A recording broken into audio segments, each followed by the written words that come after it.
Boo. Good morning. Good morning. How are you today? I got some of my. What is this? What is that? A sprinkle.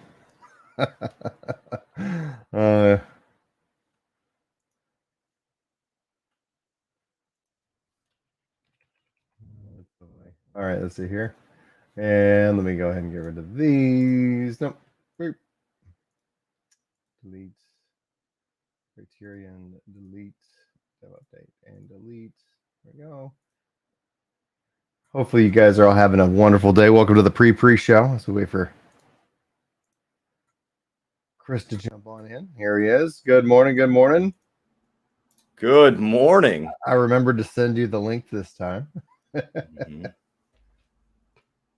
These are all good things. Let's see here. And I literally saw that I had 58 seconds left, and I was like, perfect. I'm going to go get my coffee. And then I said goodbye to my wife. So can't do both. Can't be doing both. It's all good. It's all good. At least I was like, okay, good. He's got the link. So like, yep. This one's not on me. Got the link.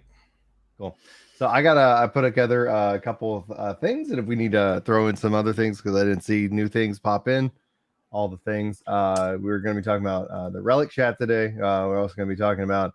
I thought I'd like to get your thoughts about what you want to see like in New World 2023 as they go into year 2, and then essentially Guild Wars 2 released a new roadmap. Yeah. For fall and spring. So I thought essentially kind of like looking at those 3 games as a part of kind of today's live show would be fantastic. Okay. We still have to figure out if we're going to do a live show Friday morning and the live letter, or we're just going to call Fridays the live letter, the live show. Either option's fine. I'd love to know what chat like we want to see in that regards. As far as other news going on, there won't be anything 14 based because we'll have the live letter summary will get pushed out that late that night. Yeah. WoW has confirmed the 28th. Their 50% experience has started. What's the 50% experience? You gain 50% additional experience from now until probably pre-patch. Oh, okay. Do we want to talk about that? You want me to make a thumbnail for that real quick? Yeah, good. I mean, if you don't have anything firm on New World, we could kick New World out and talk about that. And then we'll go into pre-patch, and pre-patch will allow you to have access to kind of some of the new systems and stuff like that. So like, I'm not wildly informed on it. It's just what's happening right now. Okay. Is like, to put it in Final Fantasy 14 terms. If you didn't enjoy the Endwalker leveling experience, just hypothetically, or you're like, I liked it once, but I don't want to do it for all my classes. Imagine you had to do MSQ for all your classes. Okay. You're like, I can't do Endwalker 10 times. I've already done it twice, or I've already done it 3 times, right? I've already got all my tanks, or I've already got all my What is that limit? What is that theoretical limit on? Then what you would now start doing is you would take any classes that haven't finished Shadowbringers and you would push them up to that at a 50% accelerated rate. And then when pre-patch gets here, it will allow you to use their Chromie time, which allows you to use old expansions MSQ that maybe you've never done on that character, on that class. And you would go back and use those to just skip having to do Endwalker over and over, because their current expansion does have a very big, it's an MSQ. And it starts with like a big 30-minute opener and stuff. And it's a whole thing. I'd like to also, like, I guess we can definitely add in WoW into the mix today, because like the general question that I have is that we're always talking about the 2 expansion, kind of really getting them back up and running. But like with the launch of the 28th, like I'd just be genuinely curious as to what your temperature read is on this expansion. Is it like going to be just in terms of like, has the MMO changed? Has the landscape for WoW shifted to where it's a lot of hype about an expansion, and then you wait and play? And you know, are we just talking about like a population that's like, I come back every 2 years? I'd be generally curious as that, or if it's like, holy crap, it's actively. I mean, that exists in 14, that exists in WoW. I have friends that only play the first 3 months of every expansion. And they're like, yeah, it's pretty cool. Like I play, you know, Crusader Kings or or whatever is like, and you know, I play Path of Exile seasons from time to time, and you know, I do some pickup games of Overwatch. Like I'm just describing like a couple of my friends that play as a group, and in their rotation, every couple of years they play about 3 months of WoW, and that comes from being old, like top end raiders, right? They used to do the hardest raids, and so like it's really easy for them to hop back in. I think to casually play WoW only 3 months out of every 2 years, it would be really hard to feel like you ever got your feet grounded. But if you've ever played like a whole expansion aggressively or something like that, it's like riding a bike. Like you're going to come right back to it. Everything's going to make sense. Yeah. I'm making a thumbnail for that right now. That looks like fan art. Riser, I have switched to cold brew almost exclusively. I will brew a hot pot of coffee on the weekends sometimes, like if we're home, instead of going out for coffee. Coffee's one of the things we do like to go out for if we can. But I really like cold brew, and that's because like I can get up and just have a glass midday. I don't have to make a whole pot. It's not an issue. I don't have to. There's no. Of course, we don't have a traditional coffee pot. We have a French press. So yeah, I like the French press. Like it. I like it. I think it's a better experience, but it's a whole thing. All right, I got a Dragonflight thumbnail, so we can decide if we want to use that. We want to talk about that, see where it goes. Yeah, I think Fido described it really well there. Pushing preferred road to 80 to road to 90, and it kicks it for like I'd like to start messing around with alliance characters, and so like this is the time to do that, because now I can get road to 80, and I can start, and then as long as any character I get to 80, I just stop and just move on to the next one. Then when pre-patch gets here, any of those that I have time for, I could push to 90. And so like if it was your primary game and you hit it hard right now, you could level a ridiculous number of characters between now and November 28th. So what is a French press? Okay, so a French press is basically like a tea, like a cup. It's like a big cup. It's wider though. And in it, you put the coffee in as grinds up. Then you put your water in, and then those steep like tea. And then you have a piece that slides on top that has like a strainer to it, like a little mesh. And after it's done steeping, you let it sit for a couple of minutes. It's got a stick on it. And when you push down on the stick slowly, that allows the now brewed coffee to rise above and the grounds to push to the top. So it basically is exactly like making tea, except that your grounds are loose. And like, I've never made tea with loose grounds. I'm sure there's somebody that does. I've always used tea bags. Yeah, I've always used tea bags. It releases a lot more flavor out of the grounds. I saw one study one time that said that like it's 1% more likely to cause like cancer than drip coffee.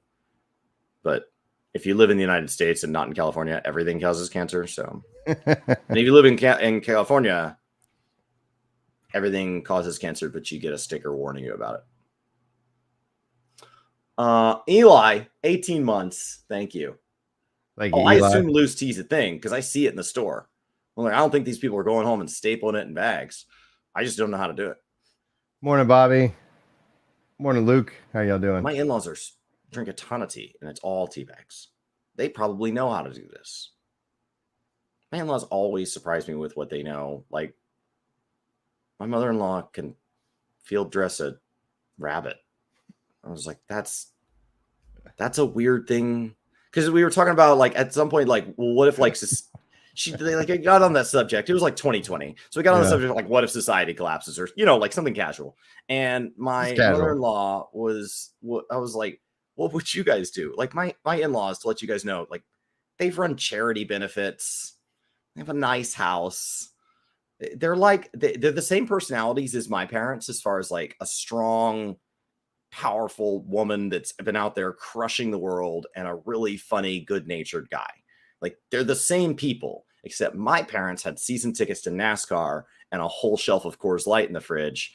And her parents ran charity golf tournaments and have spent time at the theater. And so, you don't have season tickets? and so they're just like a fancier version of my parents. Like there's just an extra fork next to your plate at the table. Oh, with the little pinky. And that's the first thing. They took my parents to dinner once, and my parents go, I felt like we were on an anniversary date with them, which it was just like somewhere that my in-laws go. But like to my parents, they were like, ooh. But like my dad got married in jeans. So like that doesn't mean they went to like anywhere crazy. It was probably a salad fork. And my mom's like, there were so many forks. I was like, how many? And she's like 2. I was like, Mom, there can be way more than 2. Yeah. and so and then like it was like, what would these fancy people do if society collapsed? And my mother-in-law is like from like a poor part of Louisiana. She's like, I would hunt and field dress my own rabbit, and I was like, you can do that? And she's like, yeah. My parents can't do that. I think they just die once the Coors Light's out. You just give up. That's it. Yeah, we had a good run. All right, guys. That was well. I wasn't trained for gingers. None of them have been outside more than 8 minutes consecutively in their lives. They made my brother get the mail one time as a kid, and he got sunburned before he got back because my parents' driveway is a quarter mile long, and a quarter mile there and back in the middle of the day. I was like, you should have sent him at night. It wasn't mission critical to get the mail while the sun was up. And after that, the day walker had to get the mail forever. Yep. That's me. Bobby says your parents, but with twirly mustaches. Sounds like. Good day. They're really down to earth people. They just do fancier things than my parents. Hey, good morning, Archivist. I'm gonna go grab my cell phone. I realize I don't have it. I just want to make sure that if anybody needs me, I'll do that. So give me 1 second, and then we'll jump into the live show. Am I serious about the sunburn? Yes. We grew up in a suburb and in high school, my parents bought land. They bought several acres and moved out. And when we moved out there, my parents didn't think about how much longer the driveway was. And one time they sent my brother to get the mail after we moved out there. And for the remainder of the time we lived in that, which wasn't long for me. I was already in high school. They started building a house on that property, and the house wasn't even done until I was like a sophomore in college. So my brothers and I lived in the barn at the bottom of the hill. We like converted the stalls into like a 15 feet by 42 feet single room with a air conditioner just mounted into the side of the wall on one end, cranked at max. And then you just put your bed how cold you wanted it to be. Because at night, at the air conditioner end, it was like 65. And then because it's Texas in the summer, at the bathroom end, which was on the opposite end, because that was the closest, so that's where we ran the plumbing to. On the bathroom end, it was a bathroom and then like 40 feet of room. It was like 88. And so you just set your bed at however cold you wanted it to be. And we put all the electronics, all the TV, because my parents had a big screen TV back when big screen TVs were like 5 feet deep. My parents had this huge, like 65-inch TV that was like, which I say like now they're bigger than 65, but they were like, at the time they were like I don't know, they looked like a refrigerator. They were deep. And that couldn't go anywhere because they were living in an RV waiting for the house to get built because they sold their house and then the construction took forever on the new one. So they lived in an RV with my sister and the boys got the barn. And so we had the 65-inch TV and all of our computers at the cold end. And then we had beds, and then we had like a little stand with a microwave and the refrigerator. And it was just like one big loft style man setup and probably always smelled like sweaty boy. And when I showed up to my job, I was working at a local Mexican food restaurant there right before I went off to college. And when I showed up to work one time with a wrinkled shirt on, because all our clothes had to be done at the dry cleaner. So I would just bring it up to the RV and my mom would go to the dry cleaner like once a week. And that's how our clothes got done because we had no washer dryer. And they were like, your clothes are pretty wrinkled, Chris. What, do you live in a barn? And I said, yes, ma'am. She goes, don't be smart with me. And I was like, No, ma'am. I live in a barn. Like, it's not a good excuse for me to have wrinkled clothes, but as a phrase, you're going to need to pick another one. Yeah. Just telling the truth. That's I so should have funny. hung up my shirt, but I do also live in a barn. All right, guys, are we ready to talk some MMOs this morning? We got we want to lead with WoW. Do we want to lead with Guild Wars? Do we want to let's lead get with WoW Neo? out of the way. All right. Yeah, just get it out of the way. Just get it out of the way. All right, guys. So we're going to open up today. We're going to be talking about the release date with WoW Dragonflight, getting Chris's opinion about essentially the launch, the release, what we could expect. Obviously, in the pre-show, we talked about how his friends would spend, like 3 weeks or 3 months with the game every 2 years, and then kind of just dip in, dip out. And is that the new culture? Is that the new way about it? So, all right, we'll open up with that, and then we'll kind of figure out where the show goes from here. It's going to be a little bit loosey goosey Wednesdays. All right, are you ready, Chris? I'm ready. All right, here we go. Hello and welcome to the Crystal Core Radio Podcast. Brian and Chris here for Work the Game, bringing you the latest breakdown of news, information, opinion, and more. We're going to be talking, especially at the start of the show, about WoW Dragonflight, the next expansion set to launch November 28th for World of Warcraft. And I think this is going to be an interesting topic because, like as Chris says, as many people have seen overall with the ebb and flow of World of Warcraft, this is going to show how big of an impact last summer had on Blizzard. This will show what kind of future might be, set for, 11.0, as we talked about. Bellular's kind of uncovering of certain things that he wants to see within that, with the next maybe 10 years of this franchise. But are we also seeing a new culture that WoW defined in terms of like rush to cap and consume the end game content? But now are we also seeing that same culture evolve into like, okay, you kind of dip in for a couple of months and you kind of dip out. But all in all, like Chris, release date November 28th. Let's start with that. Is this going to be a good time for you? Is this the right time to launch the expansion? It feels like outside of Ragnarok, which is launching earlier, this is a good time as any, as people probably are going to be finishing that game and maybe looking for something else to kind of jump into for the holidays. What do you think? So back when we asked for the spreadsheet, based on all the news and based on the interviews, I was asked when I thought the launch would be and when I thought the launch should be. I thought the launch would be November 28th. So I got this one spot on. I said somewhere in the ballpark of November 28th. So I was not confident enough to like call this one out, but I was dead on. And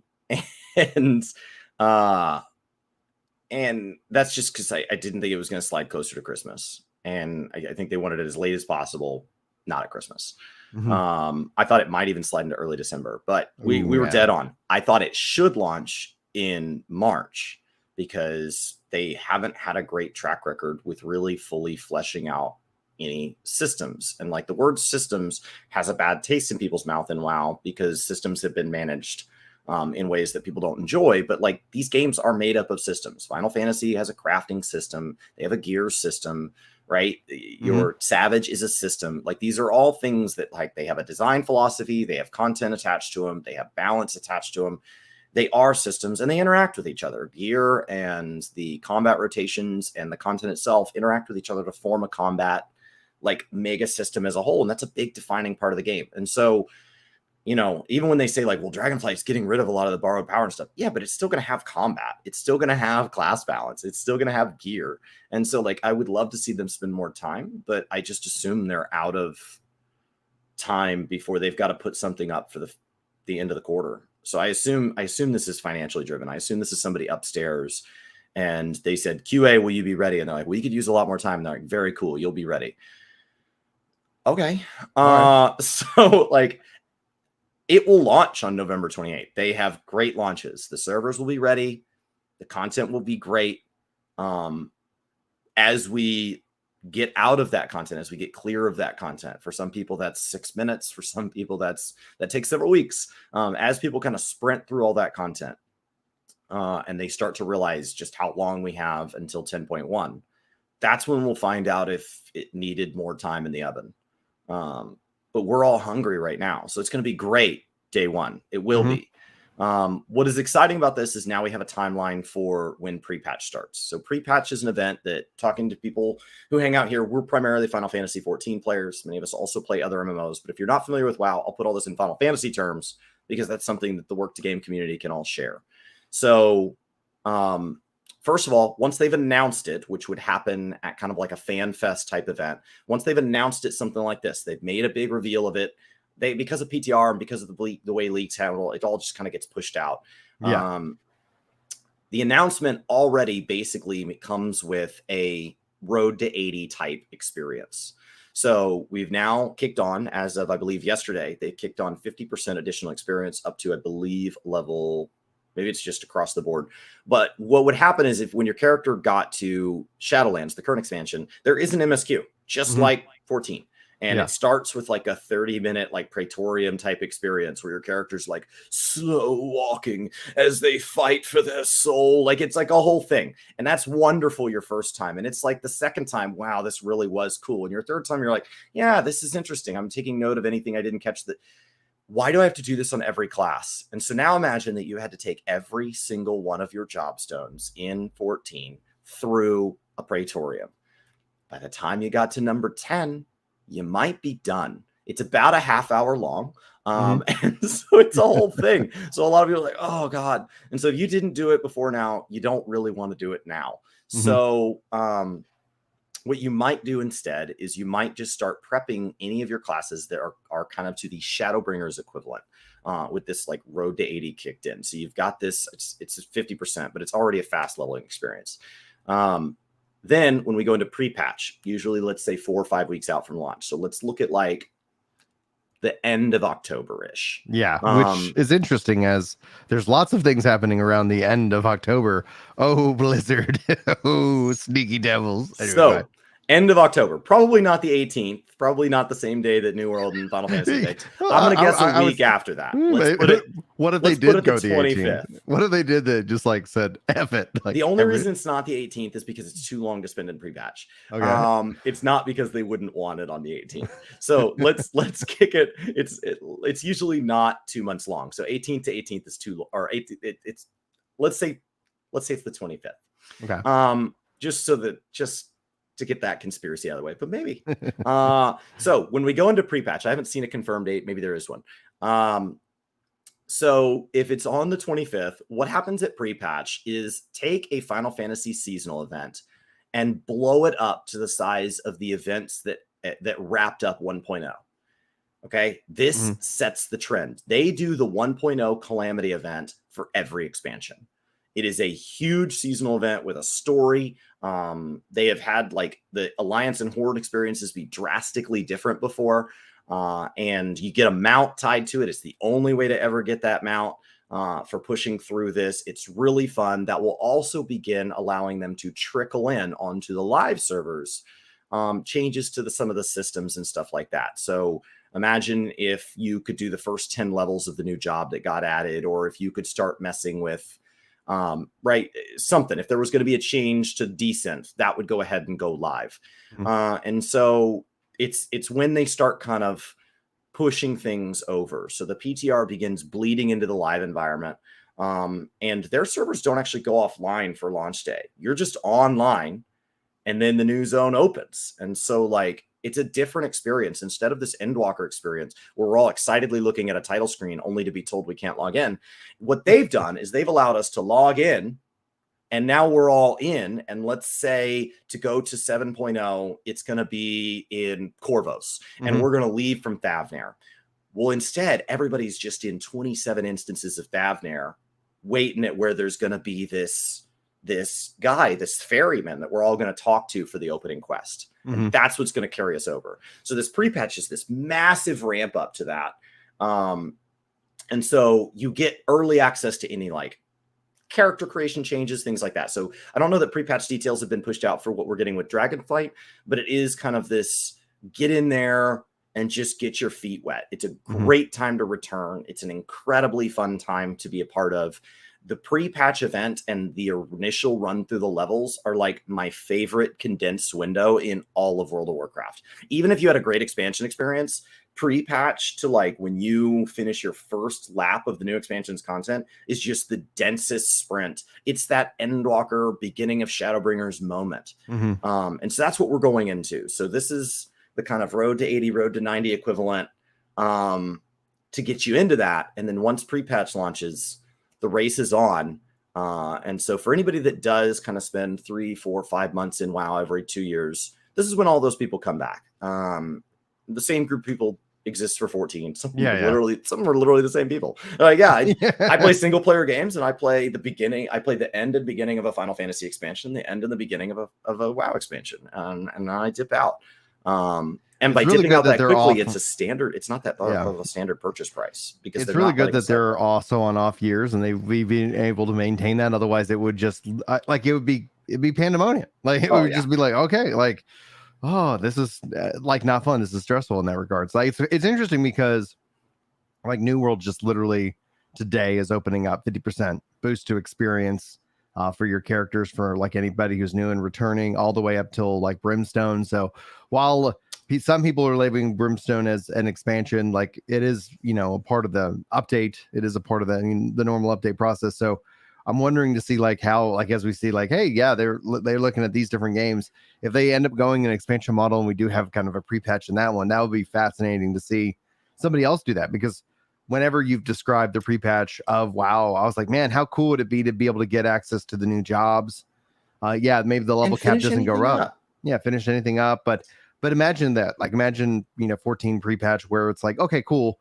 Well, your jobs start at 70. You can do the new jobs. They're going to cap out at 80, and then you can go and play in all the current content and feel it out. And then all of a sudden now it's like, okay, cool. Endwalker started, and so you can start day and date, not kind of like 10 levels behind. One of the reasons that WoW can't leverage legacy content like the synced system of Final Fantasy is that their jobs change quite a bit. So they're moving back to this talent tree system. And so for some jobs, that's going to kind of feel like a summoner rework. And so for those jobs, they would get access to this during pre-patch. So imagine if you don't get access to the new abilities, the Endwalker abilities, but if at the end of Shadowbringers, you got to play with the new summoner up to Shadowbringers cap, that would be really neat. Imagine if going into Endwalker, they also doubled the tribal rep that you got from doing your pixies. So now you can do your pixies in 1 week instead of 2. And so you're like, okay, during this last 4 weeks or whatever, I'm going to go finish dwarves and pixies because I never did those.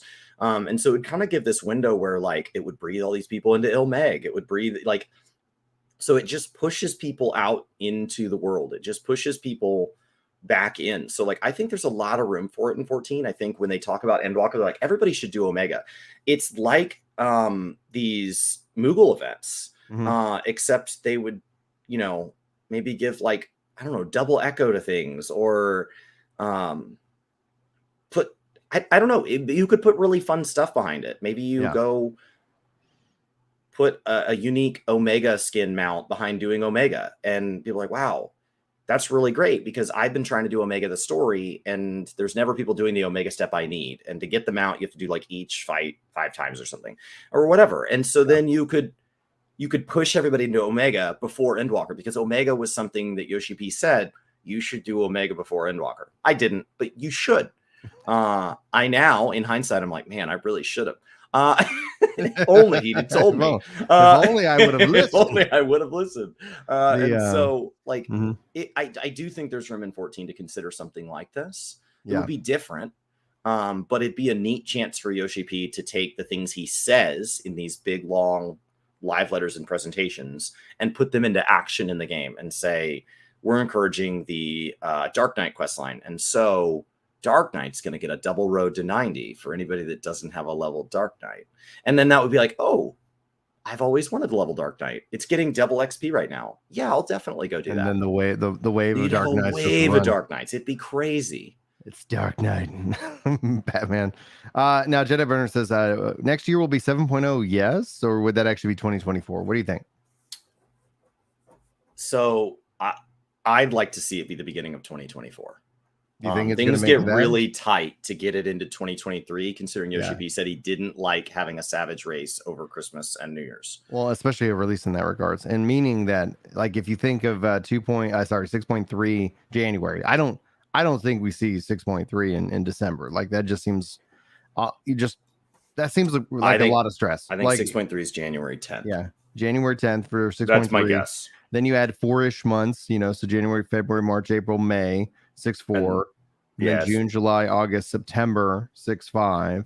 So I think you're looking at early 2024 because you usually go 6 months at a minimum. We also have the summer extra week, so I think 6.5 could slide as far as first week of October. And that's assuming that they hit the 4 months, and I don't think they have been hitting 4 months even. I think it's like 4 months in a week, 4 months in 4 months plus. It's been a loose 4 months. It's a loosey goosey 4 months. They're not counting 4 weeks. They're counting the 4.3 weeks that are actually in a month. So they're taking those extra couple days where they get them.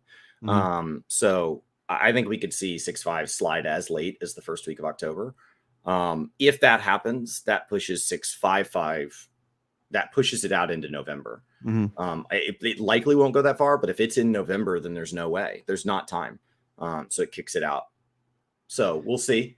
Remember that 6.5 is also historically a long patch because 6.55 has its own MSQ, and so right, meaning that it's like usually it's 3 months from 6, and so maybe that's now 4 months, and so you end up looking at it at an 8-month cycle. So you could easily push 7.0 to summer 2024.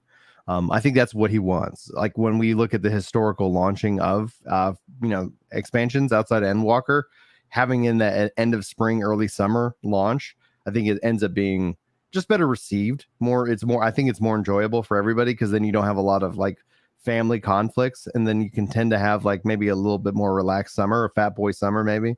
Where you're like, all right, I'm gonna kick back and play some games and avoid the sun for a little bit, especially here in Texas. I always like when with July and August to have games to play because that's usually our inside time more than anything else. Like in the winter here in Texas, it's like, yeah, we'll go for a walk, we'll go be outside, we'll go to the park. It's not cold today. To put it in perspective, guys, it is October 5th when we are filming this, and when I went for a run last night, it was getting dark and it was 81 degrees Fahrenheit. Beautiful. 81. I took the kids on a spooky Pokemon walk last night. 27 in Celsius, you EU guys. So that's so it was plenty warm. October is the best month to be in Texas by far. Oh yeah, it's the best month. 70s and 80s, and then we get 1 or 2 chill days, and you get that smell of like people first kicking on their fireplaces. That's probably causing cancer, and you get to breathe that in, and then it warms right back up. So like it's great. All right. Next question, and then we'll take our break and do our second topic. Sir Rule says, do you think that they're going to make Omega a requirement? T9, D9, Endwalker? Yeah. Okay. Thank you. Like they did with Crystal Tower and Shadowbringers? So we're talking about WoW as this post. And so in the perspective of WoW, no raid series is required. No story is required other than just to do the current expansion for the current expansion. Everything else, you're always missing part of it. And in 14, you kind of end up with that same thing. They made Crystal Tower a requirement later. They've now gone back and added the trust system to all 4-man MSQ dungeons, effectively, is what we will come out of this expansion with. WoW was asked, they put a trust style system in their new player starting zone, and they were asked by Taliesin, who is a Final Fantasy 14 player on the side as well. He's enjoyed that, and so he was aware of the trust system. So he said, do you think we could see that in World of Warcraft? And Ian said, like, that's impossible. That's not possible, which we've heard Yoshi P say that about things that like the WoW side has. He goes, you couldn't put that in a game, but it's working. They have it. So obviously there's something in their code that makes that much harder to implement. So So to answer this question, I think because 14 is so narrative based, you could never make old raids required at this point without being willing to go back and start pushing trust into the normal modes. Because he said in 7.0, they want to look into getting Crystal Tower supported by the raids. They want to look into MSQ trials being supported by the raids, by trust. So if any raids, if they go back and make a true normal mode of coils, which I think if you're going to pick any raid series to make required, it should be coils. They should make a story mode of coils, and it should be trust enabled. Maybe even just trust built since it's new anyway. And so like I think that would be absolutely wonderful to offer those. I still wouldn't make them truly mandatory. I would just make them encouraged, like class quests and role quests, where like odds are everybody does one. Actually, you do have to do a role quest in Shadowbringers, but like in general, after your class quests get to the point that they stop dropping skills, it gets really easy to maintain. Like you don't ever have to do your role quest in Endwalker, do you? No, No. unless you want to die. Unless you want to dye your gear at 90. Right. And so you could go tie something like that behind it. So like I would, I don't know that it should ever be mandatory, only because this game already is like 400 to 600 hours long for a new player experience. Yeah, So that's the challenge. Like it makes sense for Crystal Tower because of how much narrative then came later, and it also is in ARR where that is happening. But all of a sudden, imagine like, oh, now you're in Shadowbring, Stormblood, and oh, you want to, your friends just got, blipped. Like, what's going on? Okay, go do Omega. Like, oh, it'd be a hard sell. It'd be a hard sell. I'm glad they did it with Crystal Tower, but I wouldn't actually want them to do it with any of the other raid series. is the new quest line for the Omicrons, is the new quest line in Endwalker, does that require you've done Omega? I think it's just additional dialogue options. I don't think you have to. You just get I don't ever know, because right. while I'm a story skipper, I think people assume that means I bought boosts, but my character existed before boosts were even a thing in the store. So I've done everything in game. I just did it with the escape key. I just did it faster than you. It's very fast with the escape key. Hildebrand's like an hour. You just so I've done all that. So like my character, so people are like, Chris is a story skipper. Your character is missing all sorts of dialogue options. No, it's not. My character's done every single side quest in ARR, Heavensward, Stormblood. I just didn't read any of it. So like, I have really clean maps. So I just wondered if that was the case. Yeah, it's possible in that regards. Like I liked all the extra dialogue stuff that opened up, and I don't think that I don't see that happening. So that's a great question, Sir Rule. Thank you so much for that. All right, I think it's time to take our first mini break, and as we transition, what do we want to talk about next? Because we actually don't have an order of operations. We can talk about New World, Guild Wars 2. Let's end on 14. Okay, I'm gonna stream that today, so we'll do. You had a couple other. I'd like to get your thoughts about what you want to see for New World in 2023 as it gets ready to gear up for that. We also have the Guild Wars 2 roadmap. Dude, that Guild Wars roadmap looks sick. Yeah, you want to talk about that next? Yes. All right, we'll do the Guild Wars roadmap next. Guys, give us a minute so Chris can run some ads over on Twitch, so that way the Twitch folks do not get interrupted. You can always go watch on both. There will not be ads running on YouTube.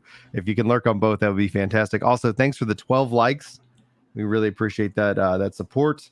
We will be right back. I'm going to stretch out my legs and get myself a coffee. I'll see you guys in a minute. It's weird to hear him say that and not have the voice changer. All I can hear is that jingle that we have as the sub alert. Let Shulin have some coffee. All right.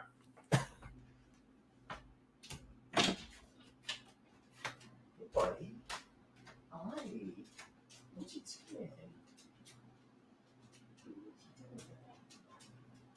Oh, you're getting back to being your energetic self, aren't you? We got to take you for a run tonight.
calamity that kills all Lalas. That would kill Yoshi P.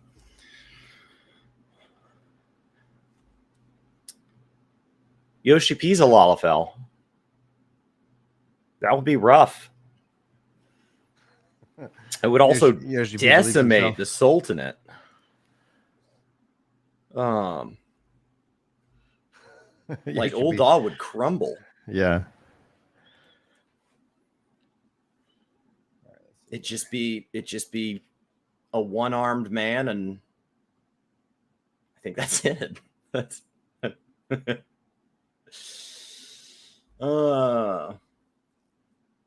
that's how Yoshi P retires. That's how he leaves the project. This is my life's work, but they killed off Lawless. See you guys later. Peace. Dude, this looks great. Do we want to cover the whole post? It's quick. It's quick. I'll sum it all up in 14 terms like we did. I've already read it. Oh, good. I didn't post on it. I just go ahead and said it yesterday mid. you read on it, but didn't. I did all the work. I'm just not gonna get paid for it. Yeah.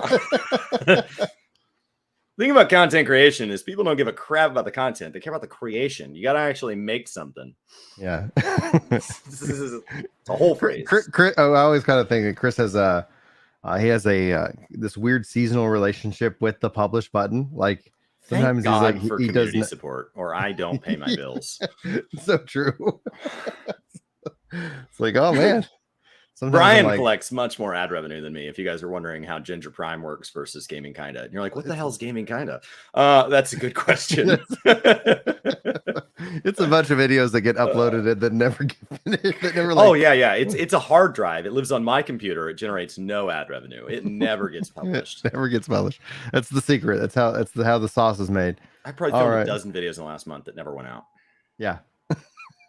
Well, that's your like, and then he'll have you'll have a season where in which that you're like boom, boom, boom, boom, boom. It's and like, that loses subs because people are like, whoa! I was here for once a month. Whoa, yeah. What are you doing?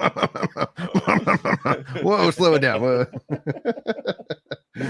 All right. Oh, it's so funny. Okay, cool. Let's see here. Are we out of ads and stuff? Are we good on the Twitch side? Sweet, awesome. Let me make my door didn't close all the way, and if kids run in, then.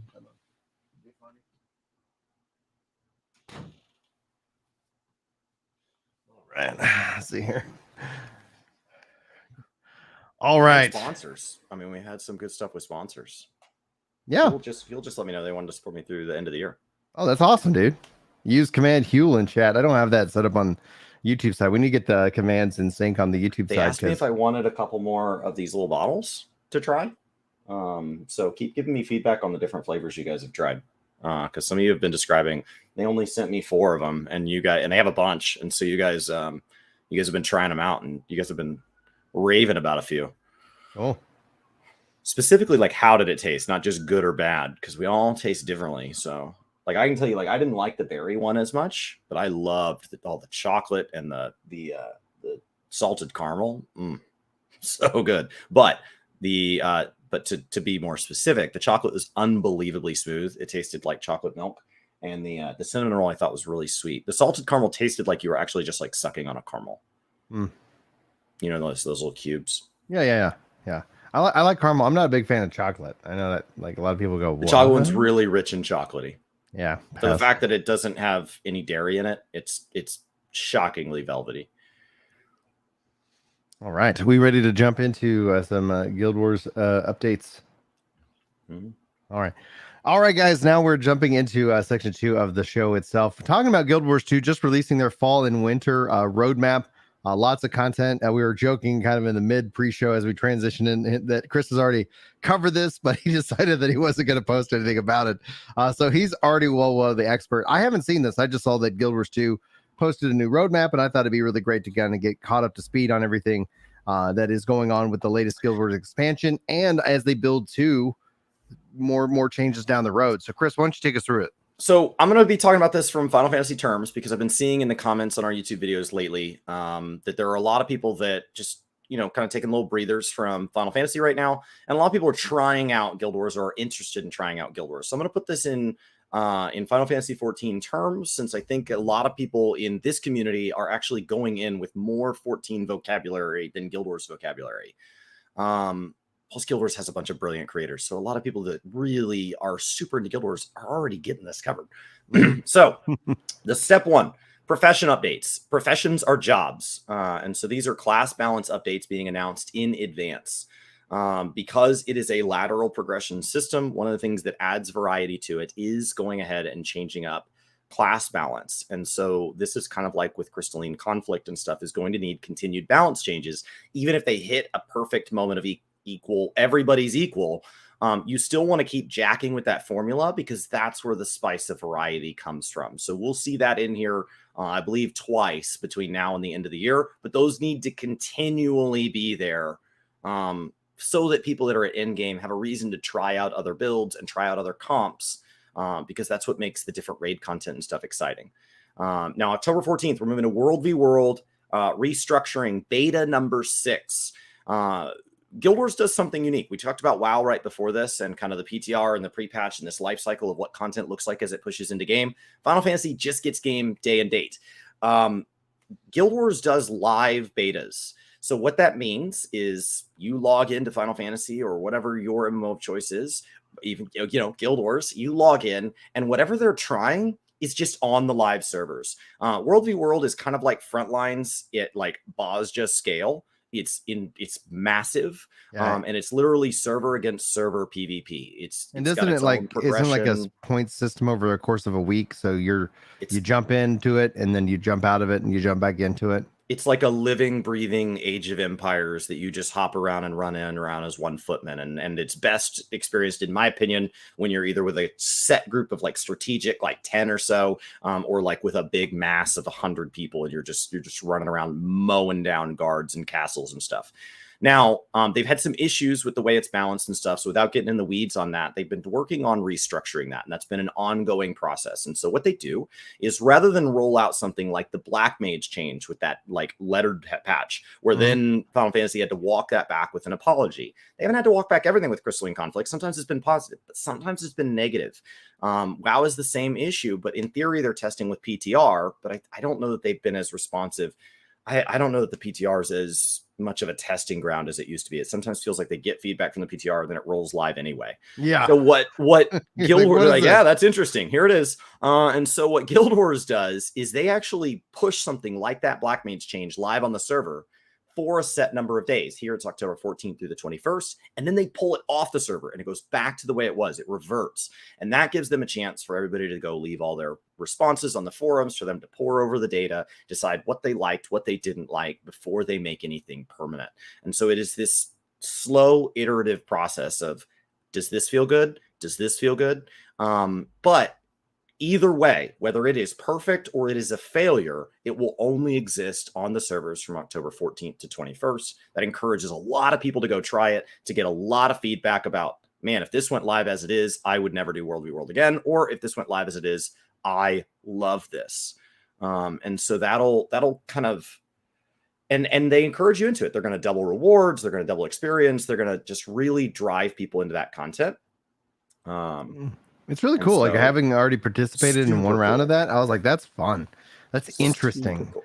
And I was like, man, that's risky. It's like, but then it went over without a hitch. And so it was kind of fun to be able to kind of play with the new professions and experience that as well. So, all right, cool. The way the servers are balanced right now is basically each server has like an ELO, like your server has a rating. But then it also tries to pair liked servers. But what that means is, what ends up happening is, if you have like a large RP server that doesn't engage a lot in World v World, but the people on it that do win a lot, like are really organized, then like it screws with the way that's ranked against maybe a more just like generalist server that has like a generalist population that's all trying it a little. And so like, that's why it doesn't work as it is, because people have learned how the system works, and all the people who are interested in manipulating the server system condensed onto this set, like this primary World v World server, and it just breaks the top rating, the top ELO, and so it just splinters the system, and it frustrates people who are trying to engage in it at different levels of casual. So November 29th, another profession, another job balance, and so they'll have a preview for this update. They'll have public feedback, and they're going to continue listening to what people want to see with the ever-evolving way that the classes works. Now, legendary variants. So Legendaries are relics. Legendaries in World of Warcraft are legendaries, except that in World of Warcraft and Final Fantasy, the two games I'm most familiar with, those live within an expansion. So they are that nasty phrase of a borrowed power system. They are something you unlock relatively early on in an expansion, and you power up through the expansion. And if you come in late, there tends to be a catch-up mechanic. And then after that expansion, they tend to be cosmetic only.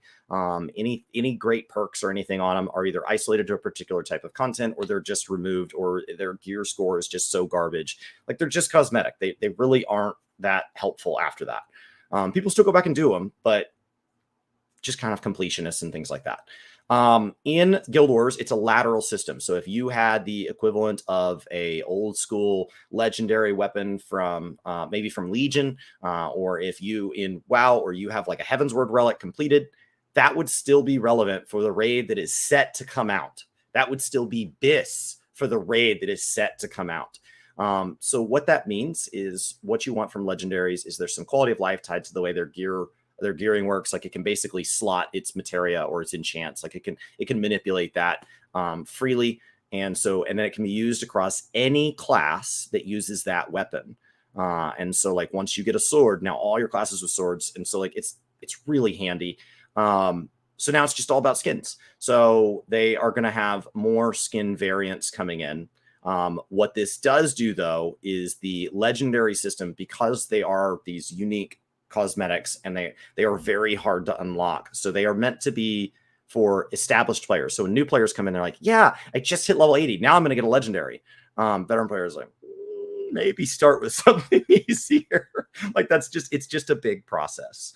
And there are plenty of people who played for a very long time that have never completed a legendary, or have completed just one or two. There are also people who've completed 9 billion of them. Continuing to partner with Extra Life. 24 hours a day. Easy. And then there's seasonal events. Shadow of the Mad King coming back for Halloween, and Winter's Day coming back for the holiday December through January. And then Living Seasons.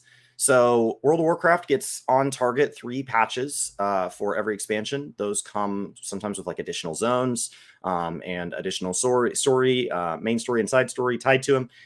In Final Fantasy, we get patch content. That patch content comes with dungeons, trials, no new zones, but lots of new quests.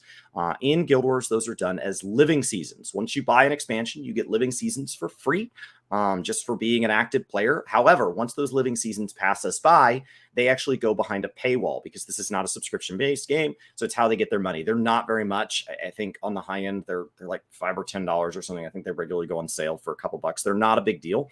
But you get a lot of content tied to them, and then they've given them out for free. They've gone back and given out ones. But what these are, Living Season 1, is like getting the ARR patch content, which has historically it was just removed from game. Imagine if when we moved out of an expansion in WoW, all the patch content to that game just disappeared if you weren't there for it. You can't zone into it. And in Final Fantasy, imagine if a new player today played through the 2.0 storyline and then went straight into Heavensward and didn't get to do post ARR story. That was just locked away. And people were like, but some stuff's in there is important. Yeah, it's gone. And so, like, it's just been removed from game. And so what they've been doing is they've been pulling that out of the archive. They've been re-enabling that content from season 1. And they are actually making that part of their free trial. So you can download the base game for Guild Wars for free right now. If you like supporting content creators and you want a content creator to help you on that journey, I encourage you to go check out Rookery and ask her any Final Fantasy questions about Guild Wars, because she actively plays both. And then all the ArenaNet partners have links, and even clicking their free trial link does support them. So if you take interest and you want to support them, go do that. And if you get that free trial, that base game, what that does do is that will now come with those living seasons, and they've been slowly adding those kind of patch contents back in. So to kind of regroup here, we've got lots of profession balances. World v World is finally, that's something they said this expansion they want to really bring back to its kind of heyday. And then we are looking at new weapon skins, new charity event, new seasonal events, and the next chapter of Living Season 1 is coming in. So hopefully that kind of sums that up. So how do you feel, Brian? How does that make you feel as like a casual? You play Guild Wars the way I play New World. Like, I like it, When there's a big event, I hop love Guild in, Wars. and then I wonder why I can't make more time for this game. Yeah, I know why I can't, and what I need to now kind of figure out, because being that it's added to Steam but it's not crossplay, that's where I was like, oh, I got the expansion. I was like, I'll wait and pick it up because it's coming to Steam, and then when Steam was not account linked, so I was like, I'm not gonna start over, and I was like, gosh darn it, like. At the end of the day, that was a big disappointment, but I'm still wanting to sit down and play more Guild Wars 2. You're right. Every time you sit down and play this game, I'm always like, man, why do I not make more time for Guild Wars? Like it is a good experience. It's a fun game. It's an enjoyable world. It's beautiful. I love the open world. Like there's so many mechanics and systems that whenever I'm playing another MMO, I'm like, man, it'd be great if they did what Guild Wars does, right? Like, and that's always kind of leads me back to the problem of Guild Wars. Like it comes down, I think, to marketing. You never really hear much about the game. They're starting to kind of step that up with Twitch drops and things like that. All of these things are good things for them to do. So I'm happy to see them starting to step into this world and after 10 years.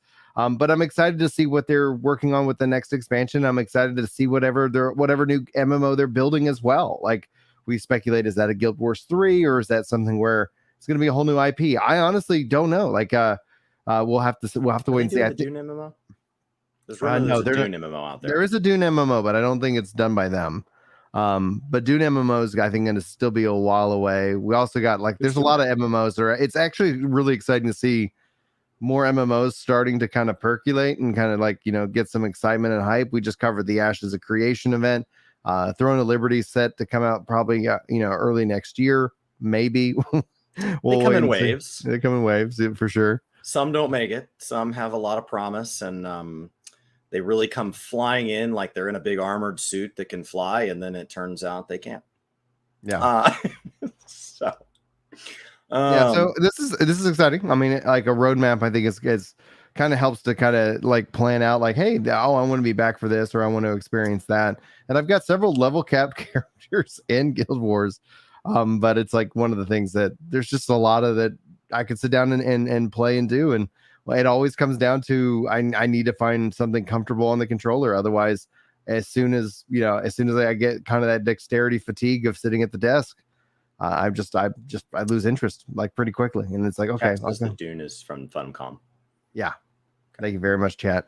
I was like, I know it's not them, but it's and who knows? We haven't seen much about that MMO, and we'll have to wait and see how that kind of plays out in the long run. So I'm happy to see more MMOs coming to fruition. So I don't really have any other thoughts, especially about it, because namely I'm excited to see these things being brought in. I love how they handle their beta testing, and honestly, I just want to sit down and try to carve out some time, maybe this winter, to actually go play through the End of Dragons expansion and get caught up there. I've got progress in every aspect of this game, but I've never really felt like I finished any one aspect of Guild Wars. It's the perfect way to start Guild Wars, in my opinion. And so now just pick one and finish it and see what finishing that one thing feels like. And then based on that, you'll know, did you finish the right one or should you go finish something else? I'm working on probably the biggest mount grind in the game. And it's a really special mount that kind of combines some of their mounts work really uniquely. So I'm working on that. And that takes several days on an organized person or several months on a disorganized person. And I only get to play it a couple days every couple weeks for the purpose of that, because I only work on that on stream. And I'm doing each step without a guide. And so doing it without a guide makes steps that should take 40 minutes take 6 hours. So it's good. All right. Well, guys, that's going to take that conversation. And next we decide, choose your adventure. Do we talk about New World, or do we want to jump into Final Fantasy XIV's Relic conversation? Depends on how much time you have. I want to end on 14. So let's go to Relic then, because that will be a good way to finish off the show, and then we can save New World for Friday if we decide to do a live show in the morning, because we do have a live. Friday could be a long day. I'm planning on going live at 7:30. I'll hand off to Brian, ideally at 4 if I can make it that long. He'll do his New World community night on the Twitch, and then he'll hand back off to me when it's time for him to go get some dinner and stretch his legs. And then we will be together again for the live letter at 11. on Twitch, and then because we're both live, since I'll already be live on Twitch, he'll go ahead and put his perspective on YouTube. His is the more polished stream setup, if you're wondering. And then we'll hang out together for that, and then we'll film the summary, which will, of course, kind of our thoughts and stuff will go live here on Work to Games YouTube. Cool.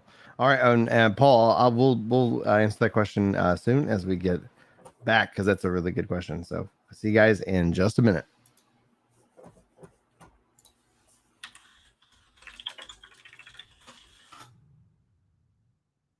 Cool.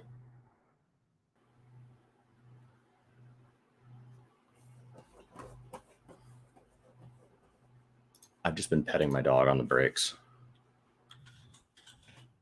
So I'm going to go pet him in a second.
1 second. Do do do do do do do do do do do. Pum, pum, pum, pum, pum.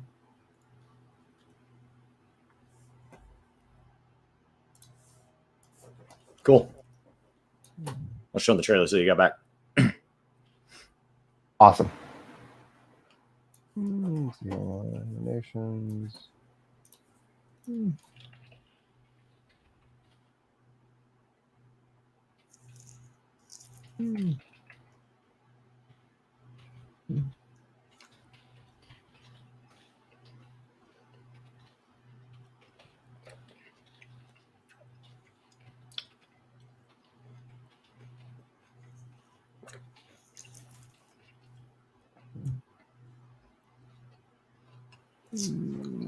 Man, sabbatical. All right. This is I had a to-do list because Paul was asking about First Descendant, and yes, actually I've been following that. And one of the things I was like, I need to do is actually apply for the content creator program. So that's what I did during the break. I was like, oh, it's been on my to-do list. So that the beta for that starts on October the 20th, and it's a looter shooter. Like generally speaking, I'm kind of just always now hesitant about any looter shooter because it's not going to be about how it launches. It's going to be how do they make more content for it down the road? What is the game going to be over the long run? How's the gameplay feel? And the only way to know that how it's going to feel is to play it. So I will check it out if I get access to it, but I don't if I don't get access to it, I'm going to wait to see what other people who do have access to it say before I even consider bothering with it. Access also doesn't tell us the final question because are we it is free to play. And so like you and I played Diablo Immortal when it had its early alpha at BlizzCon and it felt great. And maybe to you, I was complaining about the whole time. But like I thought it felt fine for what it like for it being it's supposed to be something that can run on a phone and is Diablo. I was like, fine, fair enough. And Skillup got to play the beta of it because they beta a lot of things get betaed in the Australian market. And he said in his review before it released, I was really impressed with this experience. What I did not see in early access is how it will be monetized. So if you were telling me this game is not monetized at all, I am telling you this seems like a great game worth trying out and seeing if it's a good fit for you. Mm-hmm.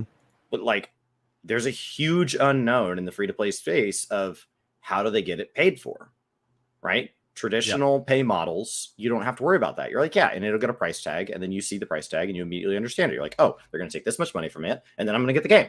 Done. Complete. But with free-to-play games, there is a question of like, no matter how good that game is with early access, how do they monetize it?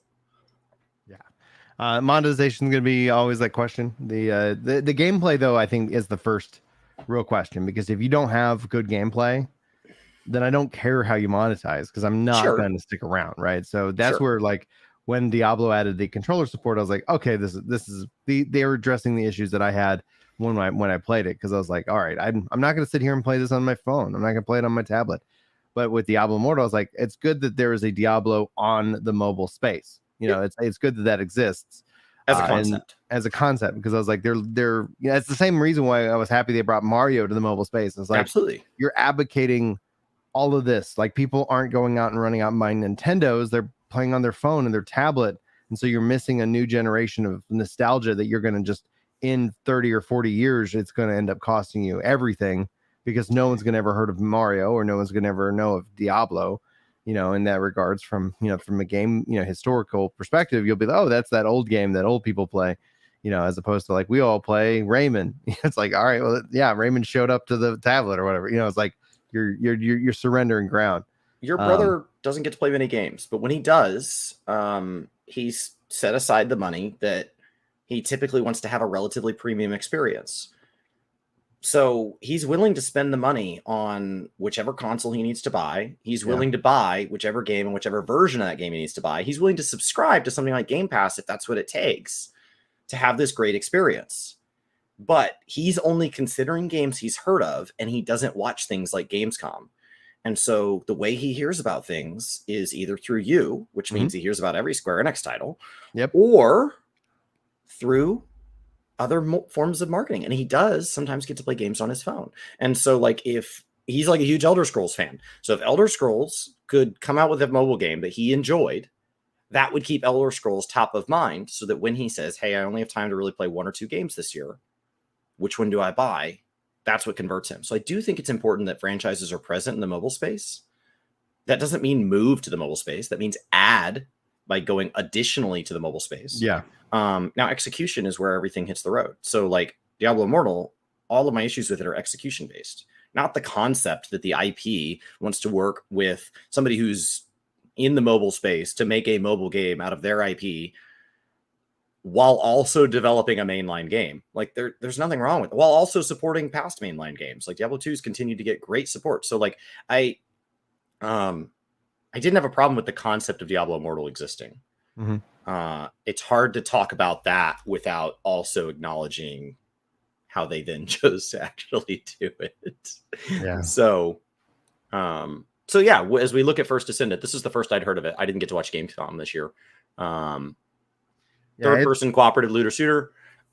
It, in the same grouping as games like, I don't know, they compare it to Destiny 2 because that's the recognizable title. But I think that's the risk. I think it looks very like Outrider-y. I think it looks.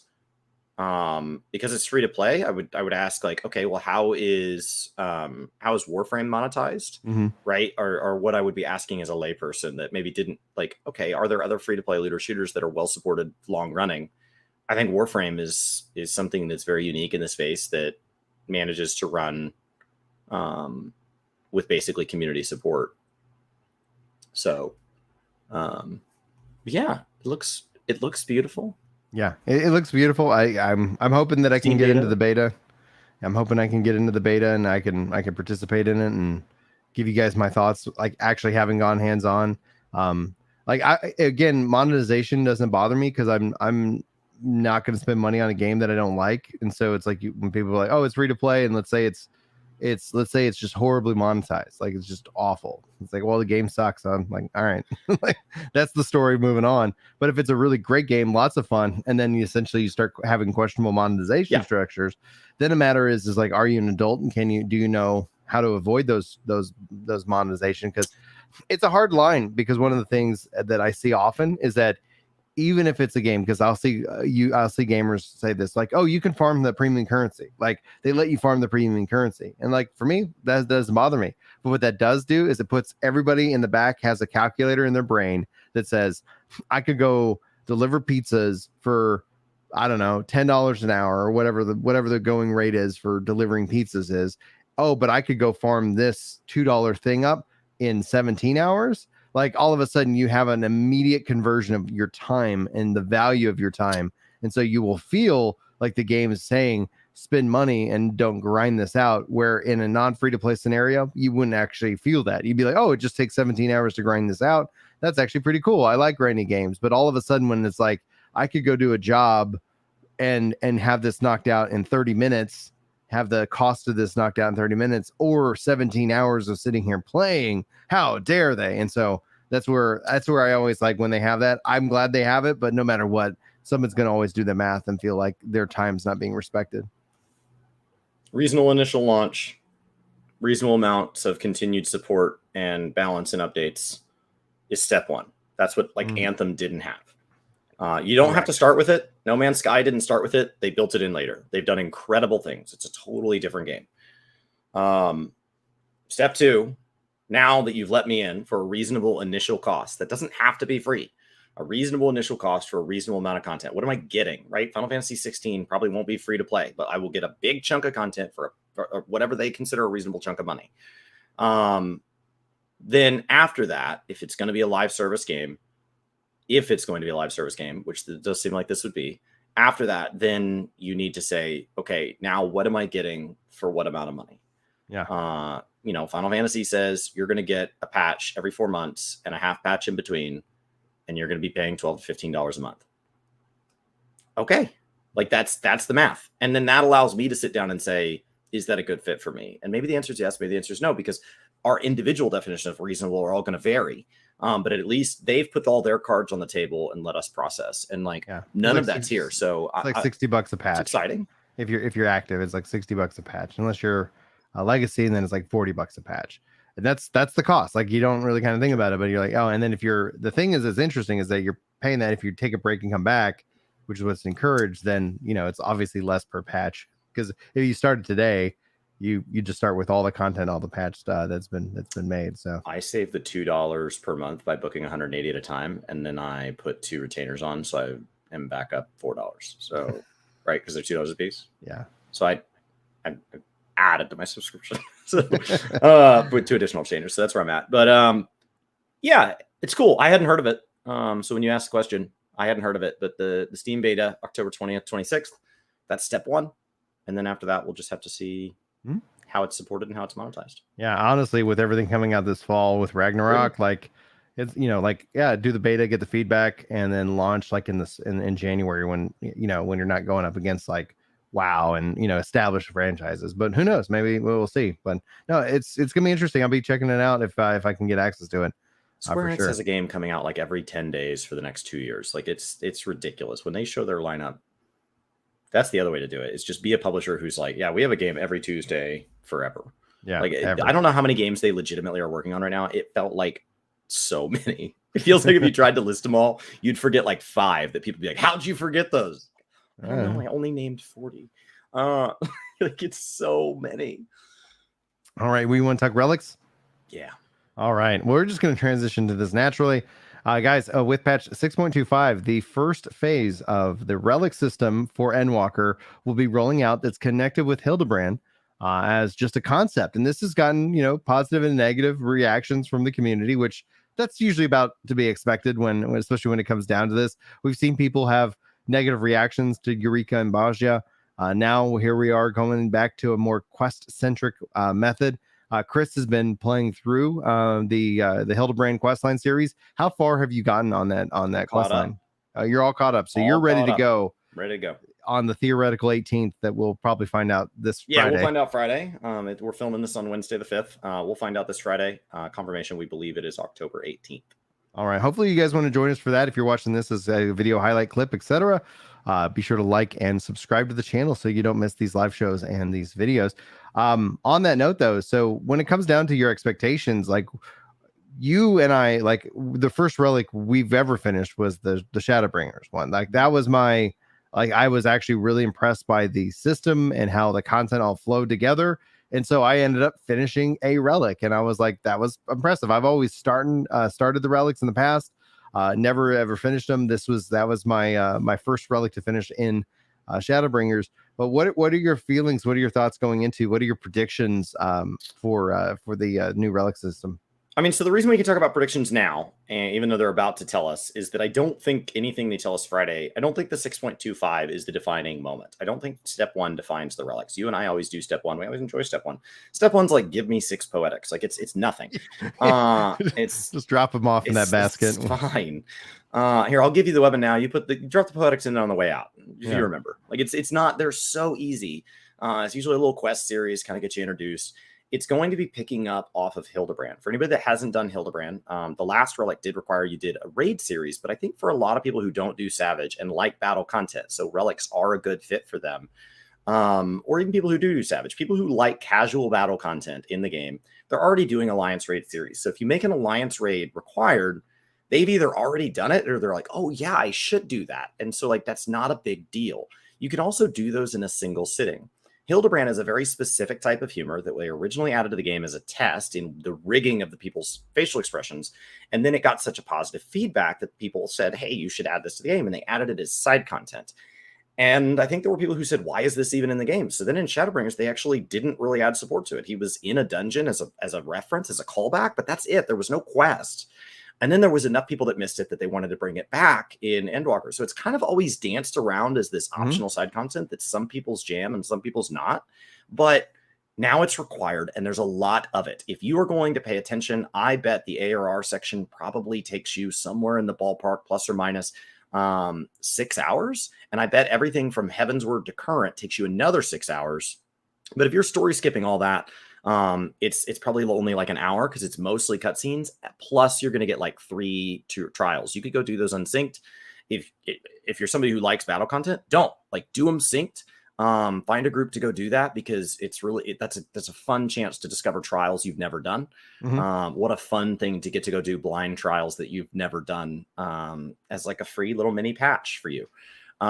So I've done all that. That's now required. I don't think step 1 is really the important part.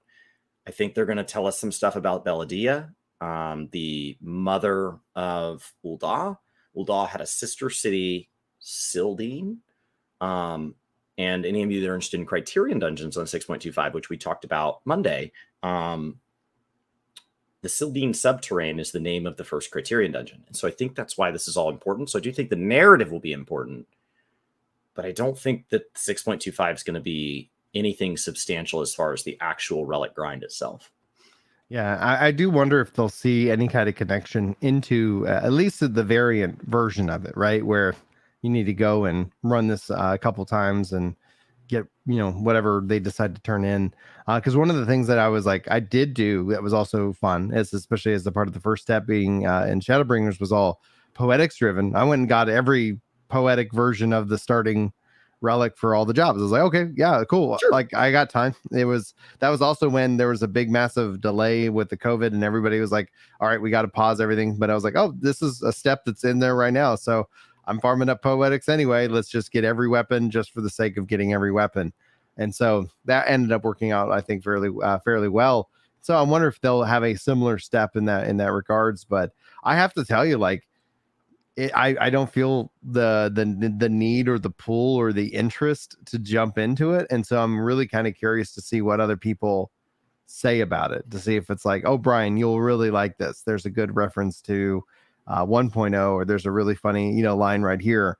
And so I'm honestly, for me, I'm not planning on touching the relic at all, like not even step 1. I just don't have any interest in it, to see and wait to see like what you say and what the community says, to see if it's like, oh yeah, this is something definitely worth your time. Because it's like I don't know, like I did one relic and I don't, being that I know that it's glamour and I'm not even glamoring the relic that I got, I'm like, all right, like it's not really an issue for me. What do you think? I would love for it to have some special interaction with Criterion. I would love for it to have something unique about that experience. Yeah. Even if it's not powerful enough to really matter, an additional variant option, or I would love for it to do something special.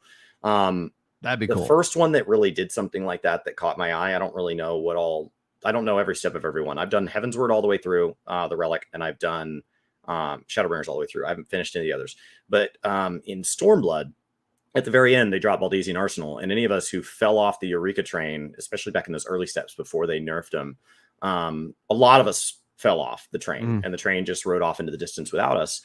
I spent probably 30 hours watching Miztech Prague BA, and like of my time watching her stream, because I was like, this is so awesome, but I just couldn't bring myself to do the grind to catch up.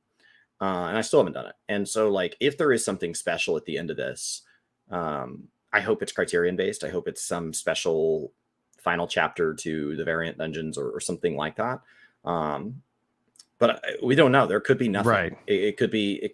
And then there's been questions of, will it be the joke weapons? Will it not? Maybe the final step is that you unlock the joke weapon in addition to having all the other weapons or something like that. So I can run around with a giant frying pan. The problem is, once they add that, just know that all of your cutscenes have been ruined for 7.0. Because you're going to get into a dungeon with me and I'm going to be in a pig suit with a frying pan. Like, that's going to happen. The only thing better than a hammer would be a frying pan. So like, that'll happen. So I kind of have mixed feelings about that. 6.35 on is really where I wanted to talk about today. Okay, go ahead. Because 6.25 probably isn't much. That's my guess. And targeting you'll just pass it. So yeah, let's just skip over the thing that Brian's skipping. 6.35 is step 2. Yeah, and that would be roughly around, we would expect, February or early March. Chris can pull up his sheet for his expectation. We believe, March. Go ahead. Yeah, so it's like we believe that 6.3 will be January 10th, and then March for 6.35, which is where time-wise, this is where we're talking about for the next relic step. And this usually ends up being kind of a bigger, meatier step. a little bit longer of a grind. So what are your expectations or hopes to see in this regard? So here comes the question. So in the past, they've had us do fates. They've had us do exploratory zones. I don't think we're getting an exploratory zone this time. If they are, they're probably revealing that Friday. So people see this and like, haha, you're wrong. Yeah, exactly. So I don't think we're getting an exploratory zone. So my question is, what are they having us grind? Because there is always that kind of grind component.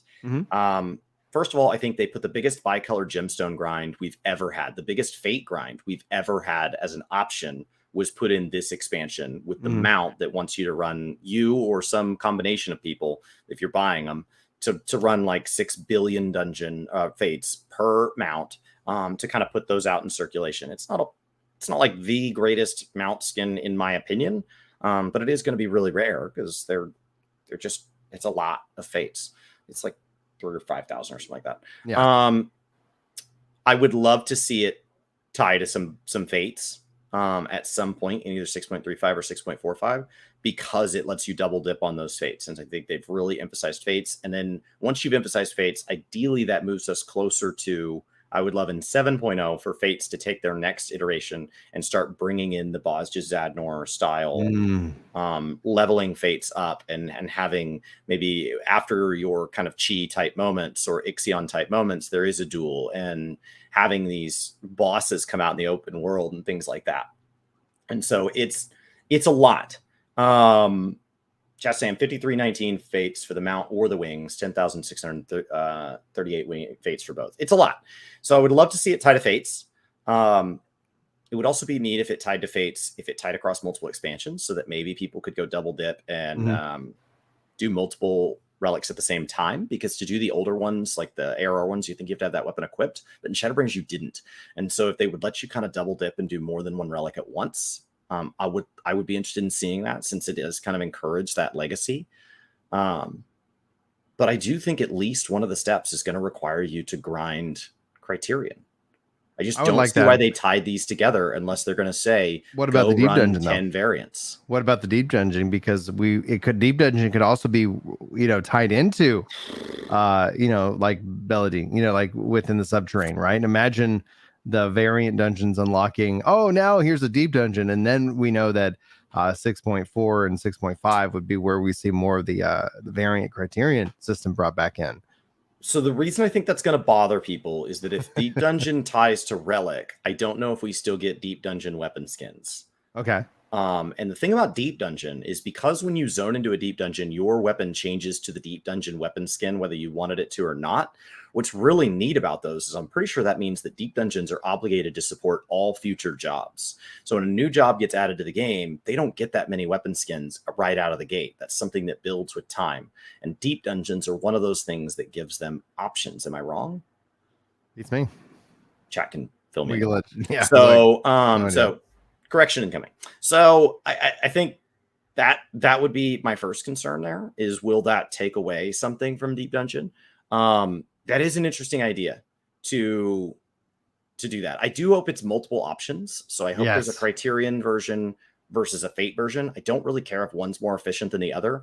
If you are going to make one more efficient, I thought it was really odd last time that Fates felt more efficient than the on-patch stuff. Yes.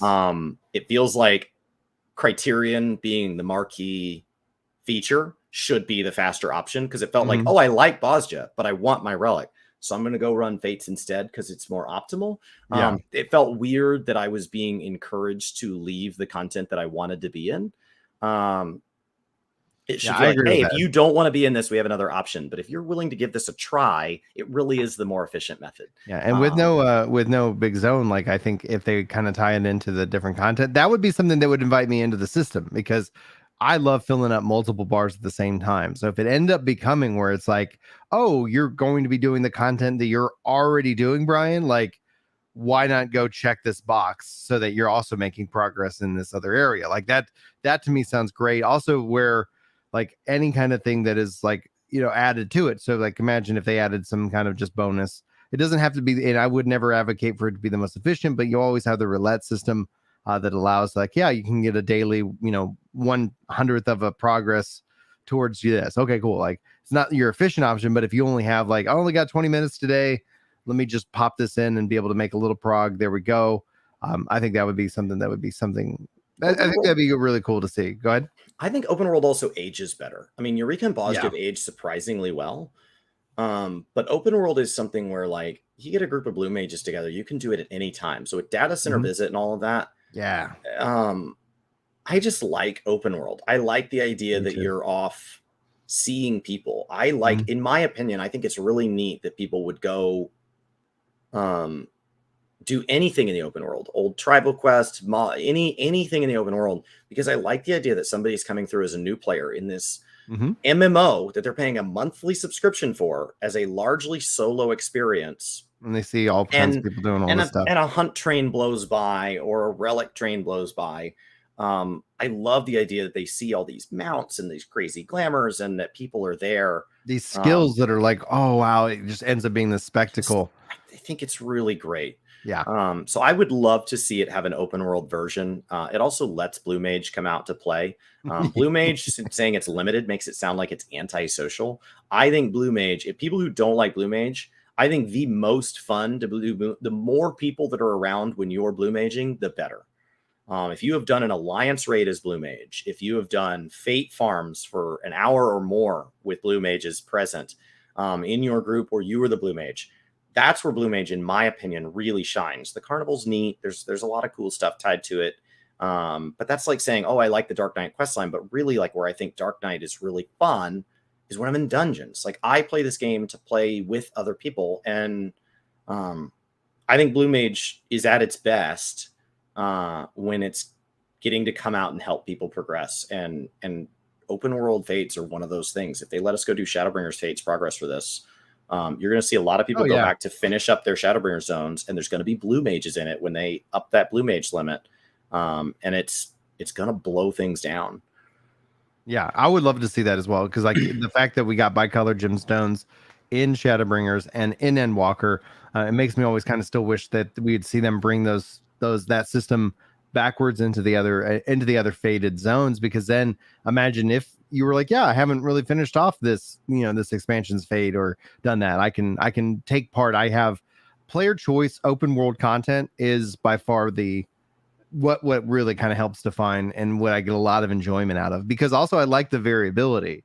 There's no guarantee that you're running with a fate train in which that there's like 10 other or 500 other, like it doesn't matter, right? You could be, oh man, this is just me and my chocobo. How do we function? How do we do this? And then all of a sudden other people start running up and you're like, yes, now we're going to get this win because this was taking so long, and hopefully encourage those different things as well. So that all sounds like a big win, and then essentially, like you said, if they have the premier content progress driven into the variant, I would probably see variant as the big driver, because Criterion starts stepping it up in difficulty, and like that just seems like all of a sudden, and like maybe Criterion's more efficient, in that regard, so we're like, hey, If you get the clear, like you get the Savage clear. is double, but it's 5 times the work. You're like, Yeah. I don't know you're Well, coming but out of still, that. like if you want that challenge, yeah, if you want that challenge, or maybe you get it down to where you got it down, and you're just like, let's roll. But yeah, I think that would be where that's what would be what invites me into the relic system this round, is that if all of a sudden it's like, hey, the content that you're enjoying is also rewarding this other thing that you can just kind of work on passively and not actively. Like that's what gets me. That's what actually says, okay, I'm gonna go do that quest line. But if it opens up, which is like, hey, go turn in some poetics, etc. Like I'm just not yet there. And maybe it's because I got 8 levels to go on my Omni 90, and I'm just like, all right, well, I'm gonna hit 90, finish Bard off, finish the controller guides, and then hopefully spend my life in the Criterion system. But other than that, I'm like, yeah, I'm good. Like unless there's that extra checkbox. So that's what I want is I want to grind. I want multiple options. I think this will all start in 6.35. We'll continue to 6.45 and 6.55. Mm. I want the 6.55 section to reveal something special. I don't care what it is, something special. And along the way, I want them to tie us into the marquee featured content. Give me a reason to go interact with Island Sanctuary. Give me a reason to interact with Criterion Dungeons. Give me a reason to interact with Deep Dungeon, some combination thereof, and then give me an option for any of the ones that aren't my thing to go run old raids or go run old fates or something that breathes me back into older content, just because it's a really fun excuse for that. And then One of the things I don't like as a final piece of the relic grind is I don't like that it's the same amount of work for every relic in order. I think because people want it to be a grindy earned thing, in my opinion, your first relic should be your most expensive, and then it should step down. There's an argument to go the other way, or to get people into the system, your first should be the easiest, and then it could get harder, and then you could have like achievements or something special for getting them all. But either way, if it's going to take 100 hours to cap every single relic, I don't want it to be 10 increments of 10 or whatever I don't know how many jobs there are, 17 something, but I don't want it to be that even spacing. I want them to be staggered. I'd prefer it to ramp down so that you're accelerating, so that it's like, I got my warrior one because I love warrior, and then I got the other tanks because I like the other tanks, and then I wasn't really going to play machinist much this expansion, but it's easier, and so it encourages me kind of down that rabbit hole. Because with older relics, like I enjoyed the Heavensward relic, but I don't want to do the exact same amount of work for a second one, and so I would find it intriguing if they kind of nerfed it as it went. That's my opinion on that. All right. Well, I mean, yeah, I got kids knocking at the door, so I guess that means it's it's time end of the morning show. End of the we'll morning see show. Friday. Believe it or not, Brian, Friday it's lore week. We're doing lore stuff twice a month on Twitch. I'm doing all my first time as a story skipper. I will have Omni 50 on my story characters. I will not only have Omni 90 on my main, I am coming up on Battle Omni 50 for my story alt. So I am leveling a lot. So that's awesome. As the kids are banging on the door, Dad, we want popsicles. We want popsicles, guys. I put in chat the link for Twitch if you're not following over there. I hear you on the popsicle, but it's too early. It's still morning. We don't do popsicles in the morning. You popsicle o'clock somewhere. Popsicle o'clock somewhere, guys. Anyway, hopefully go hang out with Chris and enjoy your day over there. I'm gonna go ahead and wrap up as the chanting goes louder. The morning popsicles are made out of spinach and kale. Oh, dude, yes, get that spinach and kale. All right, guys, that's gonna wrap it up for us in this regard. Thanks for hanging out. Thanks for being here for part of our morning show. We'll be back with you guys Friday. Lots of content. Friday's gonna be a crazy busy day. Hopefully, you want to join us for the live show and for the live letter and so much more. They're just killing me. They're breaking my flow. All right, thanks for being here. We love you guys. We'll see you in our next one. Take care. He's like, I want that popsicle. I know you have them in there. Not even he knows where they are. Like I saw him yesterday trying to get into the freezer where the popsicles are. All right, guys. So my little brothers are twins, and twins teach each other things. Like my cousins are triplets, and as kids find their way past like childproof stuff, that they share that knowledge with each other. And so my brothers actually, there's pictures of when my brothers found out that one of them could pull the freezer open. So if they leaned on it each other, one of my brothers could help the other pull the freezer open. Once the freezer was open, one of them could climb on the other one and reach the frozen blueberries and then pull it down like a couple of squirrels. And there is a picture of my little brothers in the kitchen floor with the blueberries torn open, and they're like, they were trying to eat the frozen blueberries, but like any set of young children, they're just blue from like head to toe, just just frozen blueberries, just shoving them in. We've had that around the corner. It's like we've had that. They've eaten so many blueberries, like their poop is like a concerning color. Like we're like, I was it'll make it real blue. And I was like, Julie, what? And she's like, oh, they ate like all the blueberries yesterday. If you give your kids blueberries, let their daycare know, or you are going to get a phone call at work. Something's wrong with your child. Something's wrong with your kid. I literally. Oh, you mean the blue thing? Yeah. Oh yeah. We're good. I knew that. I opened the door and he's like, Mom said I could have a popsicle. I was like, great. I don't have any up here. Like they're not stored here. I do hide candy in the office, and they try to raid the office from time to time, but it is funny. All right, guys. I put the link in chat. Please head over, hang out with Chris. You might end up getting gifted subs and all kinds of stuff. You never know what's going to go. 100th sub. Whoa, chaos! Thank you so much. Google. And we Enjoy did your hit a month, goal, Godfrey. so we're currently scheduling out our bonus stream because y'all pushed us to 850. Looks like a couple have fallen off, but that's okay. We've hit the goal, so that's awesome for October, and then we'll look forward to doing a big bonus expert crazy stream. We're looking at I guess the end of October for that. So Halloween, maybe we'll dress up in costumes. You guys brought this upon yourselves, so As the goals have gotten longer, we need to both be there because yeah. Oh yeah, we're gonna do 850 of something. Yeah, something. It's like, yeah, we gotta chip that thing down quick. All right, guys, I'm gonna end broadcast over here on the YouTube side. Hopefully we'll see you over on Twitch, but until Friday, I'll get some stuff done. Peace out.